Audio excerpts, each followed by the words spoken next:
Welcome to AI Assembled, the top AI news for small business. I'm Chris Doelle, and each week I bring you the most important AI developments that can transform your business. Let's dive into this week's top stories. On March 31st, a 135-page class action lawsuit landed in federal court in San Francisco, alleging that Perplexity AI, the search and research chatbot valued at $20 billion, had been secretly sharing users' private conversations with Meta and Google. The lawsuit names all three companies as defendants.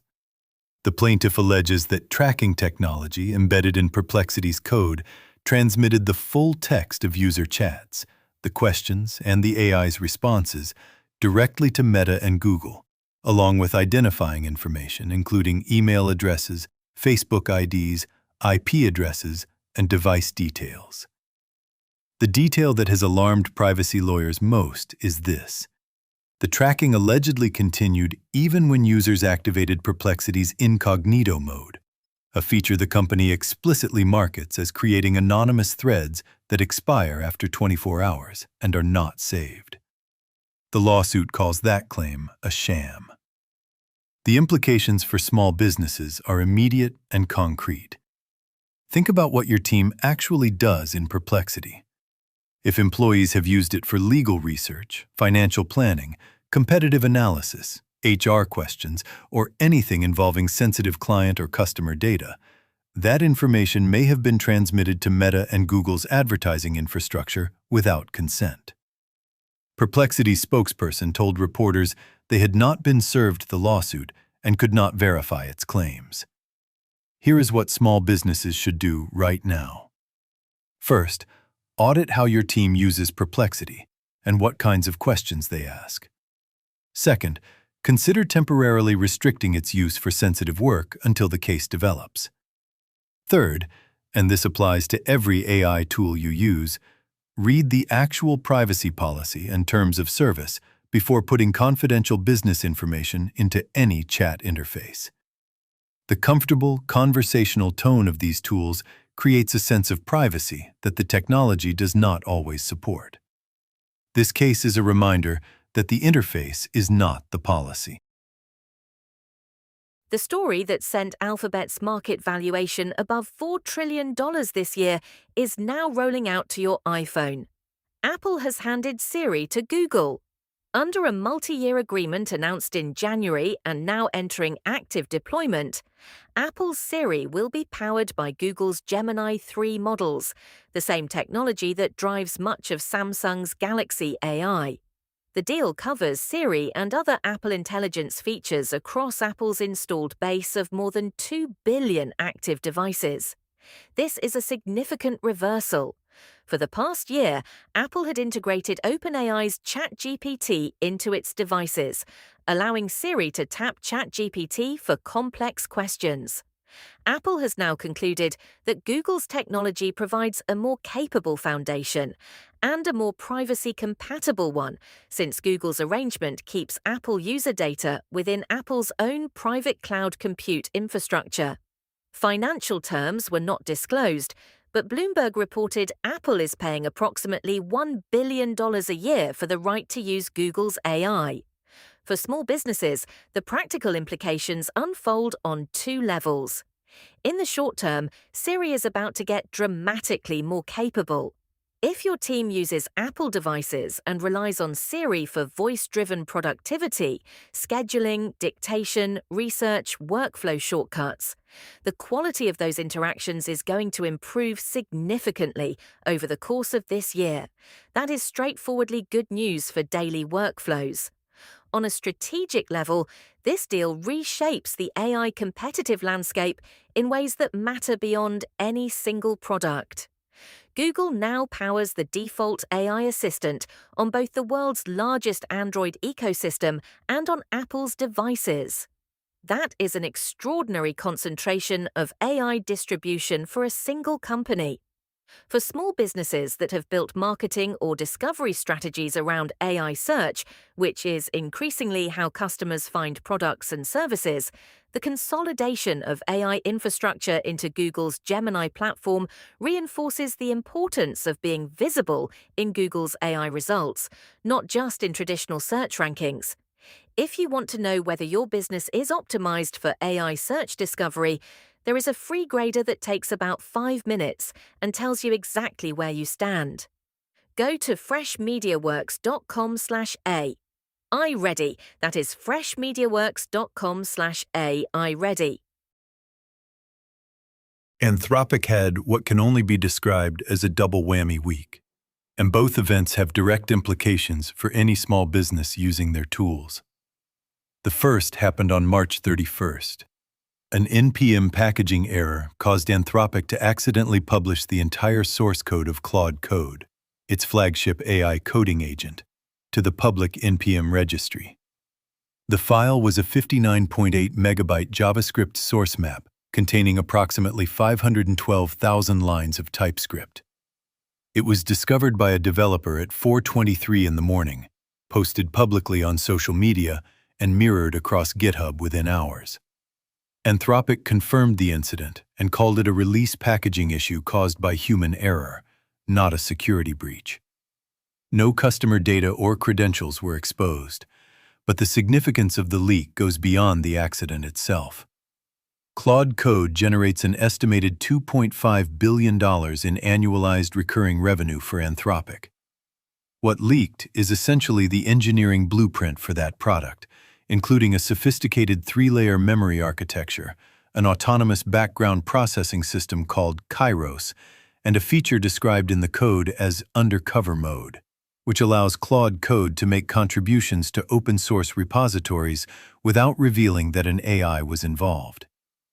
Anthropic's competitors now have a detailed roadmap for how to build a product that has been 2 years in the making. There is also a security action item. On the same day as the leak, a separate malicious package was distributed through NPM targeting the Axios library, versions 1.14.1 and 0.30.4, containing a remote access Trojan. If anyone on your team installed or updated Claude Code via NPM on March 31st between midnight and 3:30 in the morning UTC, check your package lock files immediately for those Axios versions. If found, treat the machine as compromised, rotate all API keys, and perform a clean reinstall. The second Anthropic story arrived on April 4th. Effective that day, Claude subscriptions no longer cover usage of third-party tools, specifically OpenClaw. The popular AI agent platform that tens of thousands of small businesses were using to manage inboxes, calendars, and automated tasks now requires a separate pay-as-you-go API key. Subscribers received a one-time credit equal to 1 month's plan cost. The OpenClaw creator, who had been hired by OpenAI for millions of dollars, said he tried to talk Anthropic out of the change and succeeded only in delaying it by 1 week. If your team used OpenClaw on a Claude subscription, your costs have changed as of Saturday. On Thursday, April 2nd, OpenAI announced it had acquired TBPN, the Technology Business Programming Network, a live daily 3-hour talk show that airs on YouTube and X and has built one of the most loyal audiences in Silicon Valley. The show is co-hosted by former tech founders John Coogan and Geordie Hayes, and it functions something like a sports center for the tech industry, a place where major CEOs, including Mark Zuckerberg, Satya Nadella, Mark Benioff, and Sam Altman himself have come to discuss the news and occasionally make it. This is OpenAI's first acquisition of a media company, and the financial terms were not disclosed. TBPN was on track to generate more than $30 million in revenue in 2026. The show will continue to operate under its own brand, with the hosts retaining editorial independence, their word, and it will be housed within OpenAI's strategy organization, reporting to Chris Lehane, the company's chief political operative. Let's sit with that structure for a moment, because it matters. The hosts have said they will choose their guests and make their own editorial decisions. Sam Altman has said he does not expect them to go any easier on OpenAI. Those assurances may be genuine, they are also exactly what you would expect any party to say at the time of an acquisition announcement. What this story actually tells small businesses is something larger about the information environment you operate in. When AI companies begin acquiring the media channels that cover them, the boundary between journalism and advocacy becomes something every informed consumer of tech news needs to keep in mind. OpenAI is not the first company to pursue this strategy, and it will not be the last. For business owners specifically, TBPN has been a valuable source of candid, insider-level reporting on the AI industry. It has featured honest conversations about AI failures, competitive dynamics, and product limitations. Whether that continues under OpenAI's ownership is a legitimate open question. Pay attention to which guests appear and which stories get the full treatment. The answer will tell you more than any press release about what editorial independence actually looks like in practice.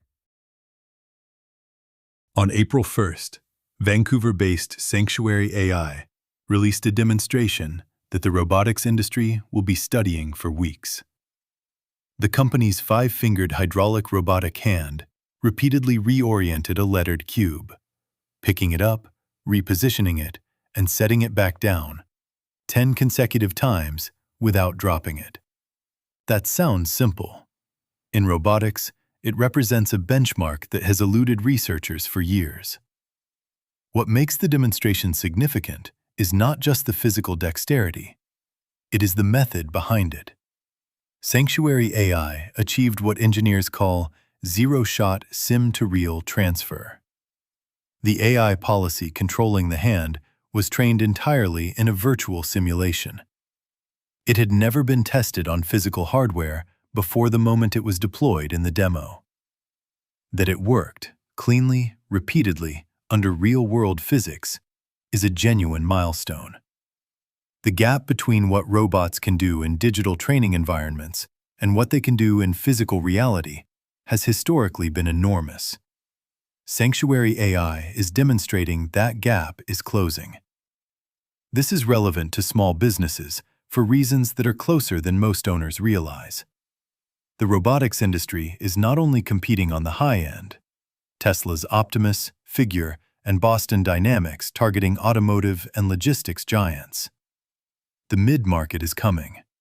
Small manufacturers, warehouse operators, food processing companies, and commercial cleaning services are all within the scope of where humanoid and dexterous robotic systems will reach within the next 3 to 5 years.